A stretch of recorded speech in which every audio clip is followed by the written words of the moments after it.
Hey guys, good to see you. So looking forward to having you back on campus this week. Now let's go right to it. Through track this season, we've been exploring one question that is so important, especially during middle school and key stage 3 years. Do you remember what that question was? I'm gonna give you some time. If you know, go ahead and say it from where you are. The question is, who am I, right? Who am I? This is such an important question, especially when you go through middle school and you're going through quite a lot of changes during that age, right? And many people agree with this. So people oftentimes will bombard you with some messages like these, like be yourself, listen to your heart, you're the best. Now, don't get me wrong, these are great messages, and we need these encouragements when we tend to doubt ourselves the most during our teenage years. At the same time, though, when this message is not shared properly, you'll soon see teenagers being selfish and very self centered in the way they see themselves and their role in society. So, as a person who also experienced teenage life himself, right here, surprise, surprise, I want to share with you a better encouragement that served me really well in life. And the encouragement is this: be yourself in God. Be yourself in God. Imagine you and I are pieces of wood.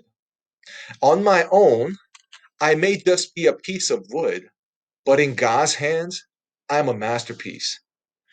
On my own, I may just be a piece of wood, but in God's hands, I am a masterpiece. See, through Adam and Eve, the Bible begins the whole story with the maker of God who creates you and me out of nothing and says that he has marvelous and loving plans for us. It's just like a piece of wood turning into a masterpiece when it trusts the hands of the carpenter. So oftentimes you see God in the Bible asking this question throughout the whole Bible to many different people. And that question is this: Hey, I have a plan for you. Do you trust me? Do you trust that I have not only made you, but that I have an amazing plan for you? Do you trust me?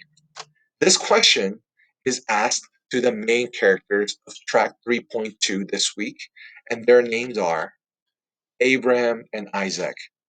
Abraham, you see him, is the father. He and his wife Sarah, by the way, did not have a child for a long time. How long?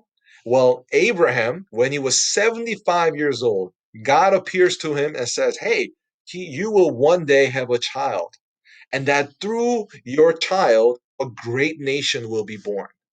Well, if you're Abraham, already you're having a hard time believing this because, hello, you're 75 years old and your wife is about 65 years old. So Abraham's like, gotta, I appreciate the offer, but let me remind you how old me and Sarah are, right? But God does something even more crazy. After this first promise, God actually waits 25 additional years for Sarah to finally have a child. So when Abraham is 100 years old and Sarah is about 90 years old, they have their first child, Isaac. You're looking at him. So imagine with me how precious Isaac is in their eyes. I can testify to this because my dad had his first grandchild when he was pretty old in age. And so whenever I see my father being with his grandchild, he just stops everything. And he's so mesmerized by every move and word of his grandchild. So imagine, we're not even talking about a grandchild, we're talking about his first ever son, right? So to Abraham and Sarah, Isaac was everything to him. And God promises Abraham that through Isaac, that God is going to make a great nation. Well, before I continue with Abraham's story, I have to take you back to last week briefly.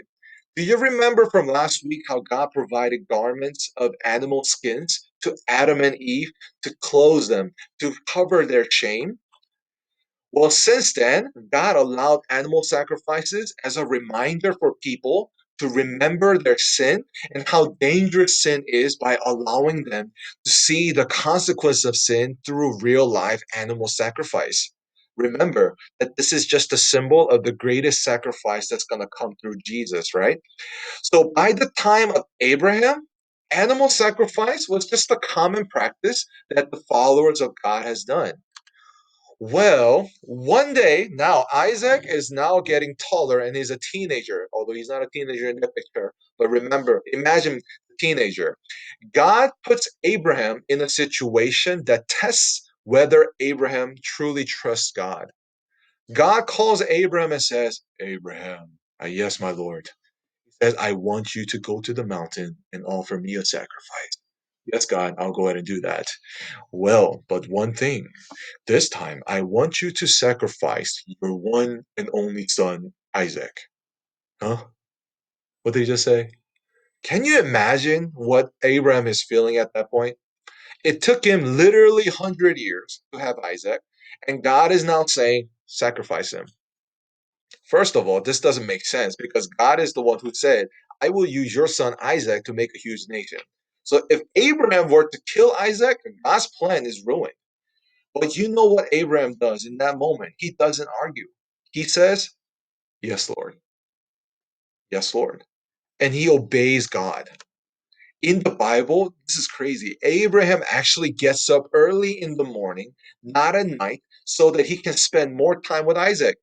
But early in the morning, Abraham gets up and tells Isaac, hey, son, we're going to the mountain to sacrifice to God.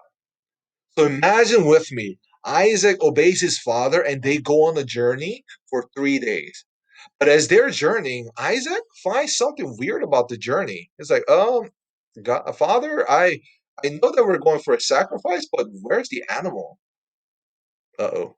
But this is the most powerful part of Abraham's faith. You ready?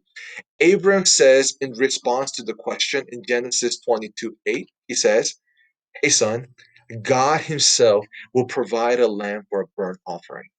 God himself will provide a lamb. Even though Abraham knew what God said, Abraham deeply believed in God's amazing plan for him. So even though it does make sense now, he decided to trust God. And when they finally arrived at the mountain, Abraham and Isaac prepares the wood. And then all of a sudden, Abraham ties Isaac and puts him in the altar in a picture like this. Now, we do not know what happened in this scene, whether Isaac was obedient or not. But one thing we know in Genesis 22 is that God ties Isaac. It got to a point where Abraham was about to take out his knife and strike Isaac.